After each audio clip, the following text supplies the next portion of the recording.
Hi, my name is Cade, and today I will be presenting to you Michael Jordan's basketball life. I've always asked myself how good was Michael Jordan and what was his impact on basketball. If you love sports, you will love my presentation, so let's get started. Michael Jordan was born February 17, 1963 in Brooklyn, New York. As a kid, you would think he would want to play baseball like his father, but no, his interest was basketball. In high school, Michael Jordan got cut from his team, but he still made the North Carolina Tar Heels roster. In 1984, he was drafted by the Chicago Bulls. In his first season, he did not win a championship, but he made the second All-Star rookie team. In the 1990s, he did win a championship with Dennis Rodman, Steve Kerr, and Scottie Pippen. He's been in the All-Stars 14 times, he's been in the Olympics 2 times, and he's won 6 championships. Michael Jordan's dad tragically died. It was a shock to the nation and Jordan's family that he had been senselessly murdered. Therefore, Jordan retired and went to play baseball in the minors. Then he went back to the NBA, only this time he went to the Washington Wizards. MJ even has his own shoe line named Jordan. They are super popular, making him extremely wealthy.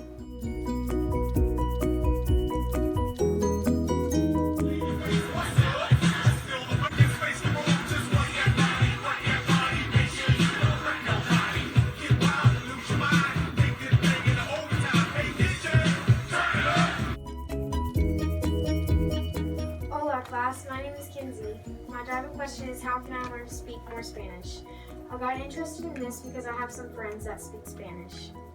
I'm going to teach y'all some basic Spanish words. The first one is hello. Hola. The second one is have a great day. Buenos buen día. The third one is how are you? ¿Cómo estás? And the fourth one is see you later. Nos vemos más tarde. The fifth one. The 5 vowels in Spanish are pure vowels. Not all Spanish words are pronounced like they're shown. Spanish is spoken in many different countries. If you speak another language, it can help the world. This is called a bilingual. ¿Cómo te llamas? What's your name? Me llamo Paco.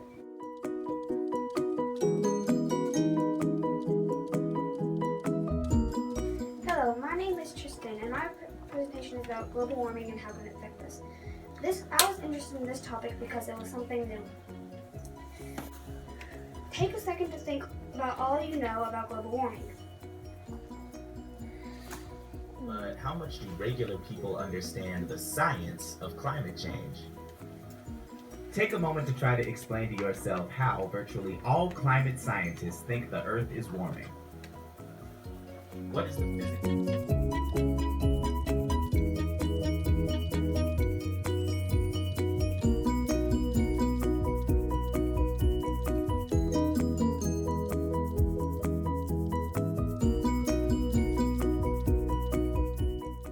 That's how we can help.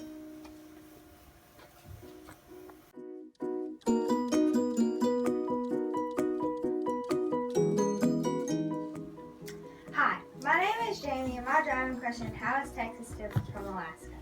I became interested when I lived there because I was young, so I didn't get to learn anything. Here is a video.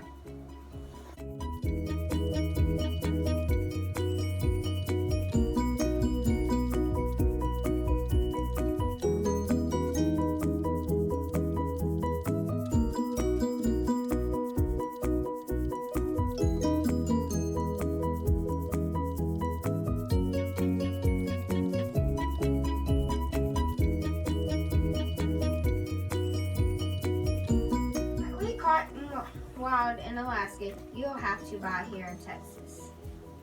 Food. Most Alaskans eat off the land, where we just go to the store to buy our food. Their foods consist of fish, moose, caribou, berries, and rhubarb. Now, do y'all have any questions?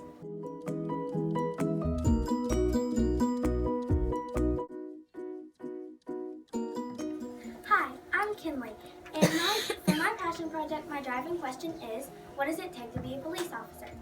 I became interested in this subject when I hear my papa and great-grandfather talk about being a police officer since they were retired police officers. Okay, so we have a Google slide that we'll show y'all today.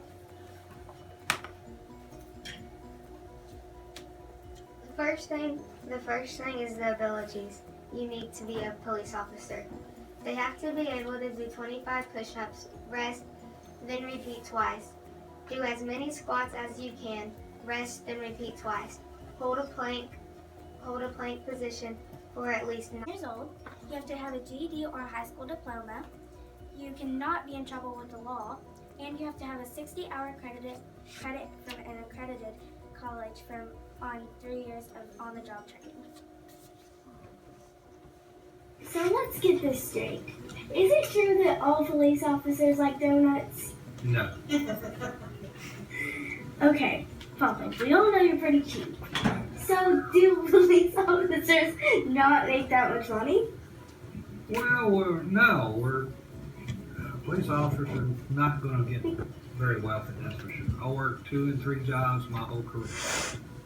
Extra jobs, security at banks, oil companies, office buildings, stadiums. Yes. Okay, that's the end of the...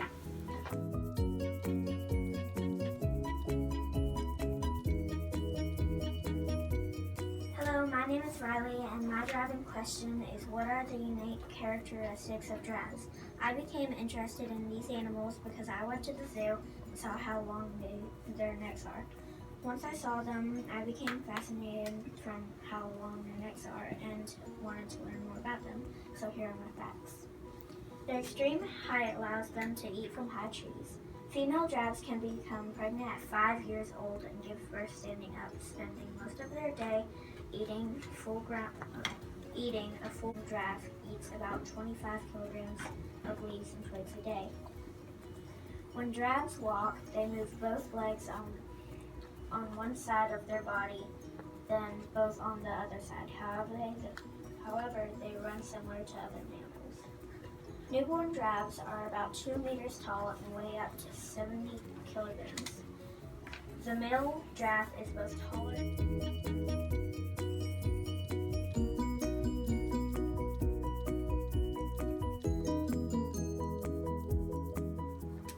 Hi, my name is Valerie. My driving question is, what is the history of Elvis Presley? I hope you love my little finger puppet show. Lights, camera, action!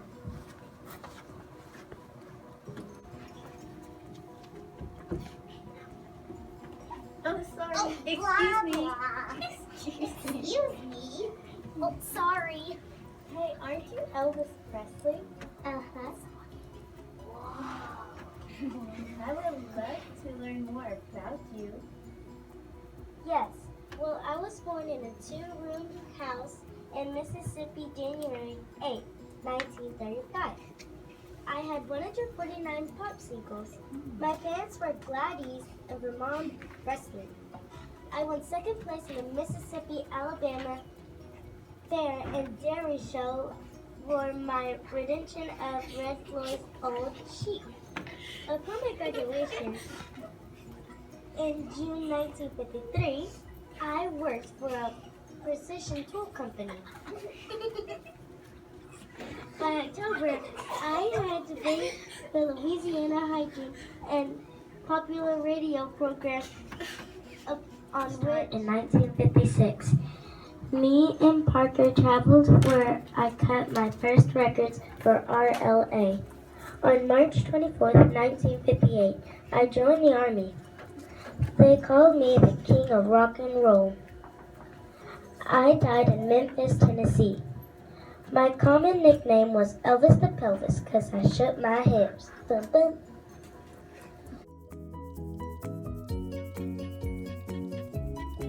My driving question is, what can I teach the class about Usain Bolt? He can run 1 lap around the track in 45 seconds. The average person can run a lap in 1 minute and 30 seconds. The reason why Usain Bolt became a runner was because when he was a kid, he made a bet with another kid over free lunch, and he won. While he was racing, his pastor of his church watched him, and after the race, he said, "You should do track when you're older," and he did, and he got first place, and the rest is history. Hey, legend has it he wants a 1,000 McNuggets before a race. 1,000 McNuggets. McDonald's, I think.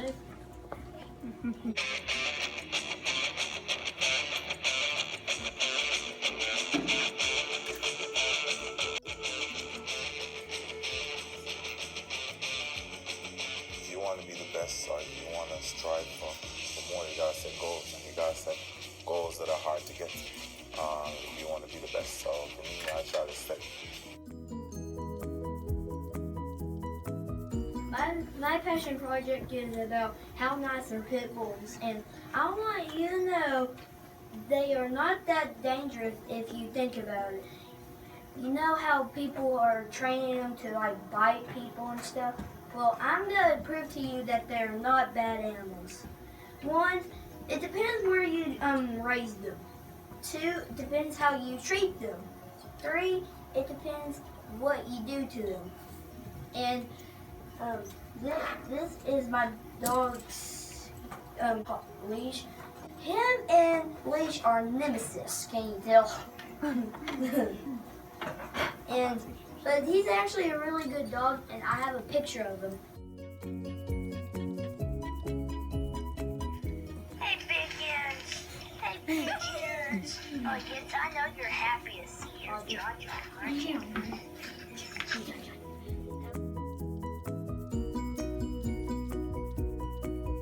Thank you very much. Now, I hope that gives you one reason where they can be good pets if you treat them right.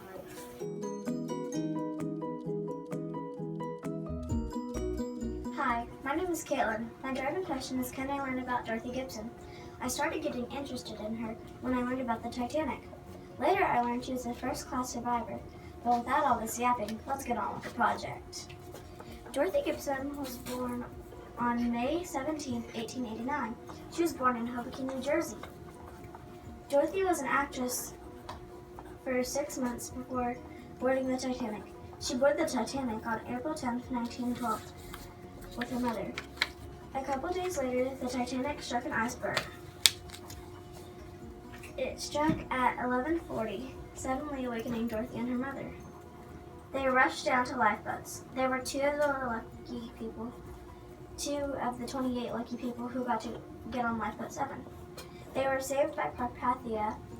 They returned to America, and her filming group made a film about her surviving. She got married to Jules E. Brulater, a film financier, a couple of years later. She moved to Europe after she got divorced. The next thing anybody knew, she was dead on February 20th, 1946. She died of a heart attack.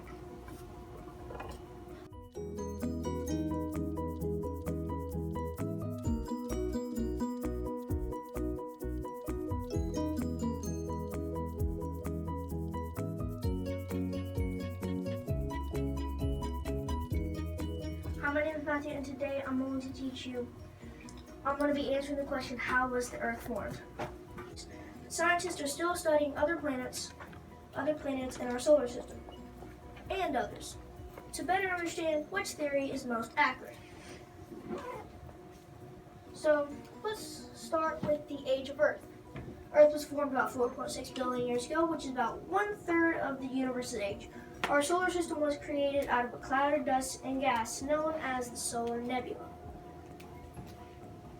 Gravity was formed, making the material break down to spin, and if y'all don't know what breakdown means, it's basically just them hitting each other and then disintegrating. And that also formed the sun. Gravity also gathered the gas and dust, creating clumps that became asteroids and small early planets. About some 225 million years ago, there was one landmass called Pangaea. The Earth's crust is on a mantle that floats on top of the Earth's molten core. Over time, the large mass broke apart, making smaller continents.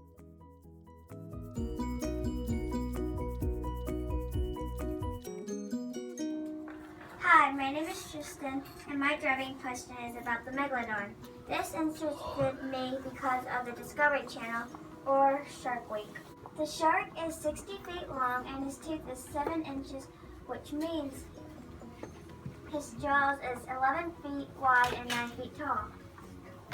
Fossil evidence shows that the Megalodon fed on whales, dolphins, sea lions, as well as sea turtles and large fish. So Megalodon was huge. While the giant shark may have been doomed by global cooling, which culminated the last ice age, or by the gradual disappearance of the giant whales that constituted the bulk of its diet. The Megalodon is definitely extinct. Not only was the Megalodon the biggest prehistoric shark that ever lived, it was the largest marine predator in the history of the planet. The Megalodon enjoyed a truly global distribution, terrorizing whales and warm water oceans all over the world. Apparently, the only thing keeping adult Megalodons from venturing too far towards solid land was their enormous size.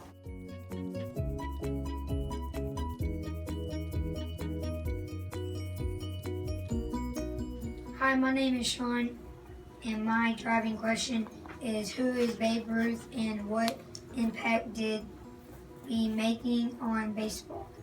I became passionate about this because I have played baseball all my life.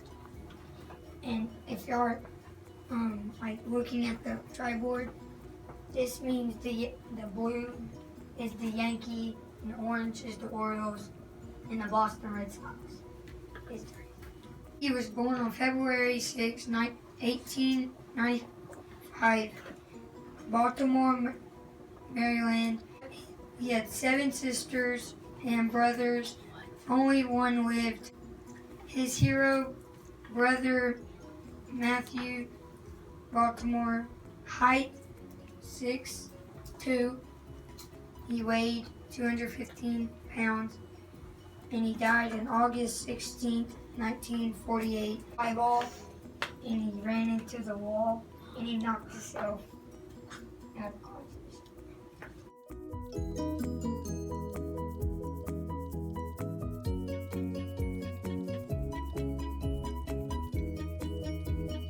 Hi, my name is Haley, and my driving question is how to make a vending machine and history on vending machines.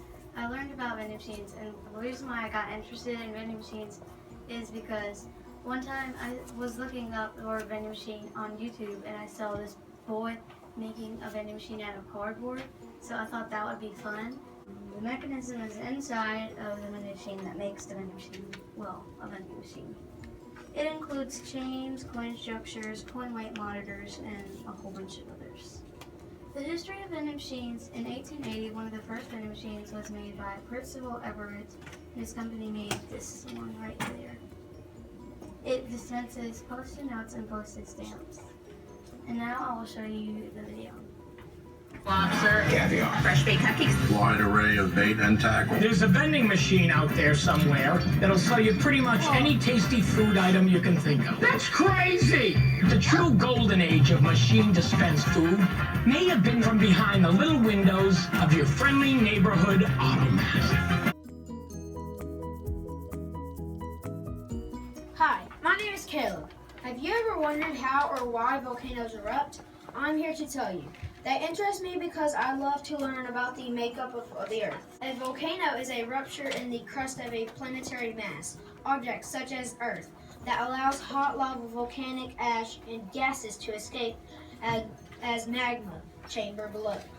The surface Earth volcanoes occur because it's broken into 17 major rigid tectonic plates. They float on the hotter, softer layer in the mantle.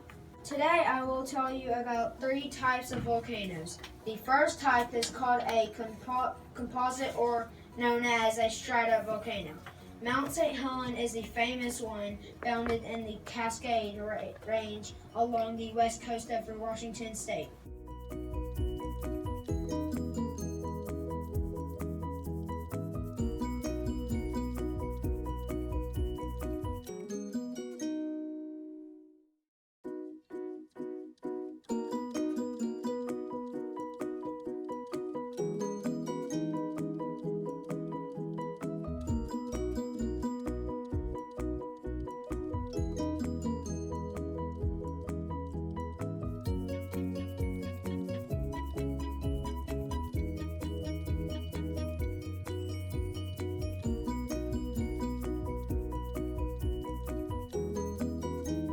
Hi, my name is Caleb, and my passion project is about how to build a natural forest shelter. And my driving question is, what about if you got lost in the woods? Would you know what to do? Well, I got 6 easy steps to show you right here. And my first one is to pick a location. And what I mean by that is you need a food source, which is berries and meat and stuff. And for my second one, it is to provide shelter, so the trees will help you to help keep the rain out of your fort that you build. It's just extra shelter. And my third one is water source, which means you need a flowing water, not stagnant water, which means it should not be still, it should be flowing. And for my fourth one is no insects, and that means you don't want no insects or ants around where you build your fort. And for my second step is to find materials. And you're going to need leaves, 2 Y-shaped sticks with a V on the end, and another 2 of them. And you're going to need a long stick and some regular sticks. And for my third one is build a tripod. So you're going to take your third stick, which is called your long stick, which is called a ridge pole, and you're going to take the 2 V support. You're going to put them on the ridge pole, and that should. And here's a diagram of that, and it should hold your whole body weight.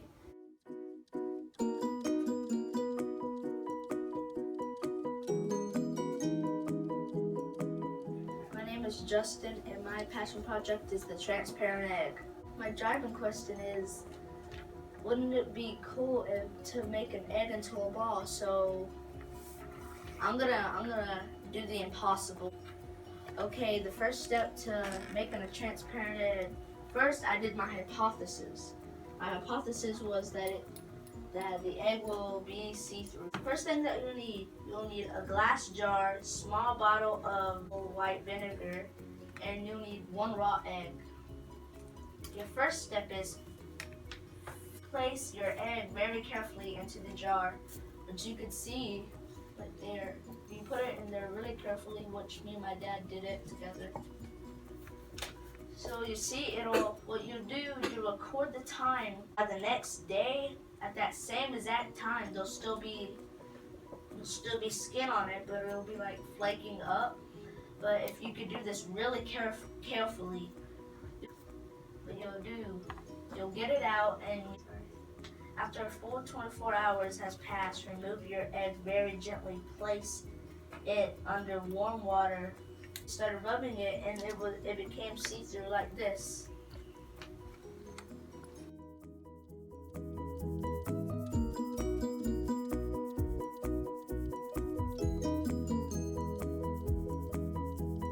My name is Malcolm. My driving question is the history on hoverboards, how to teach the class how to ride it.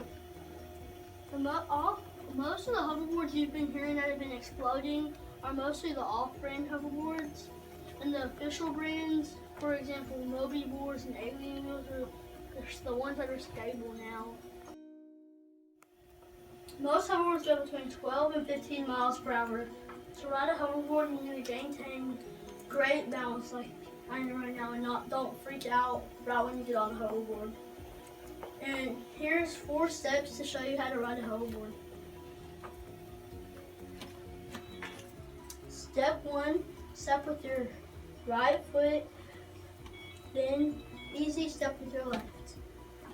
Step 2, don't freak out. And step 3, gently put your weight forward to shift forward.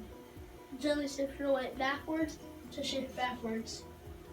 And then the last step is so you're going backwards or trying to do a 360 turning around, you're supposed to like pull your heels, more weight on your heels, and you'll go around like this.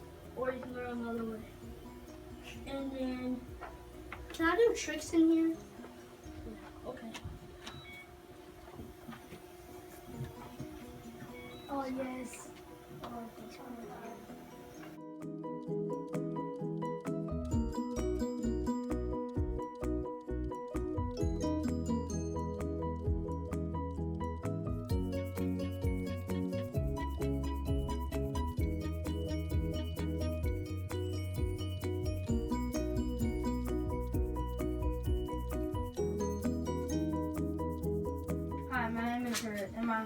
my driving question is how to become a game warden and what requirements you need.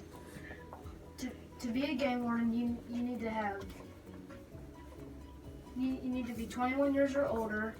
You can have any college degree, but what college degree you get really helps with what you do whenever you become one. And here are some of the different types. You have search and rescue, canine, covert operations, air.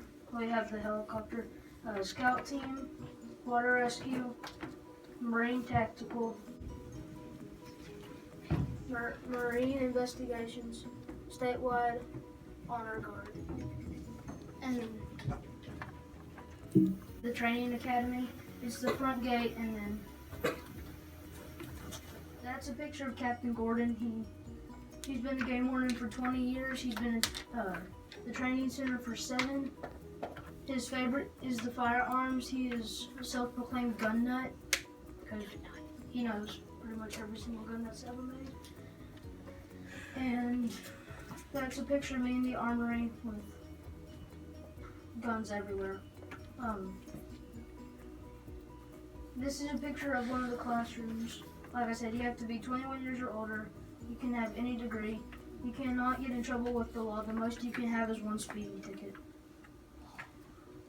Then, according to the Show Lone Star Law, they have the hardest job in Texas because they need to know all the regular state trooper laws, the police laws, and then the game warden laws. And then there's just another part of how hard their job is. This is the room where where all the confiscated stuff's been, because they need to know how big, like the antler restrictions, how big they can be, and what animals are legal to take and not. And then my favorite part of the training center was the armory because game wardens have to have experience with all of them. And I kind of wanted to see the water rescue, but like I said, they have to go to Waco for it because it's not there yet.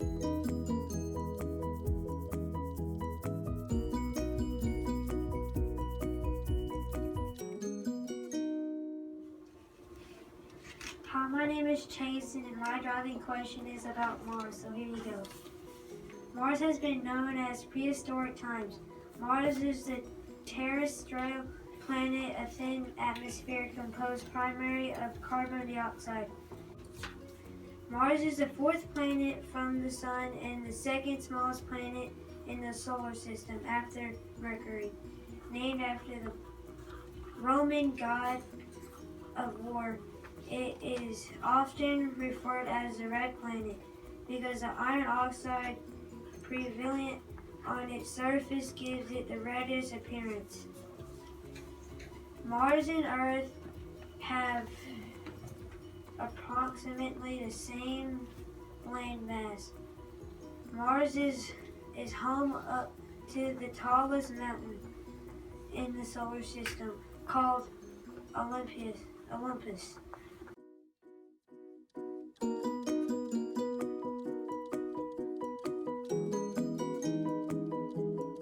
My name's Peyton, and how to make kinetic sand is my driving question.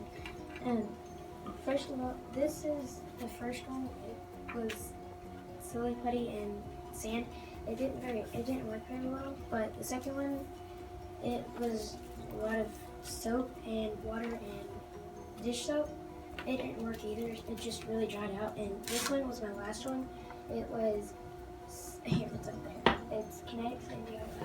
First, 1 cup fun sand, 1 1.5 tablespoons cornstarch, 1 tablespoon dish soap, food color optional, water as needed, let sit dry. You do not add too much water because it would turn really liquefied and it would not really turn out what you want it to be. It would just turn out to be wet sand. And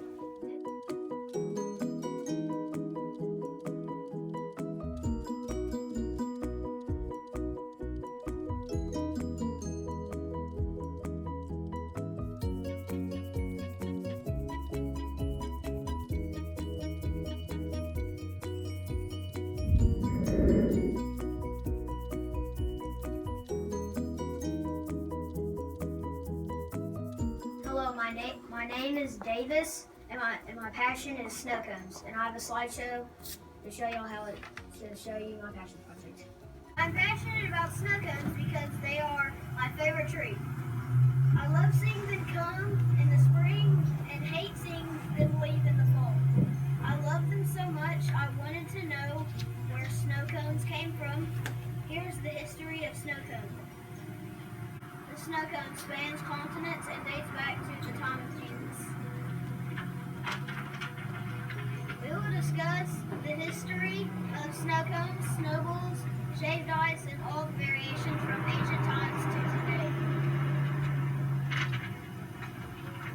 Snow cones in one form or another have been around since AD 9, during the reign of Roman Emperor Nero. Nero would have his slaves walk to the snow-covered mountains to get ice, and they would mix the snow with fruit. It was one of Nero's favorite treats. Since Nero's time, snow cones have been eaten across the world. Here are some examples of snow cones and flavorings across the world.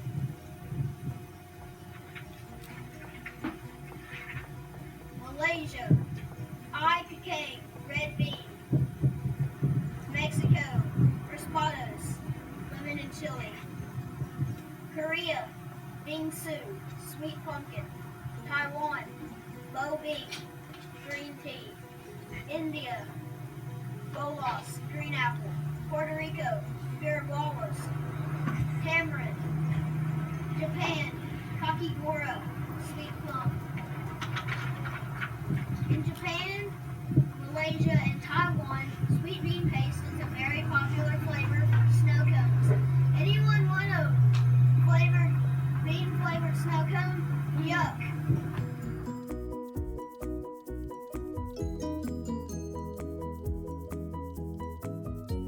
My name is Rayleigh, and my driving question is, what is the history of commerce? Taylor's signature was added in 1932, shortly before his death in 1969. So here is his logo. Chuck Taylors are different styles, colors, prints, and fabrics. So these are 2 layers thick, and that one is just like a metallic rainbow. It is a fact that 60% of Americans own or have owned Converse.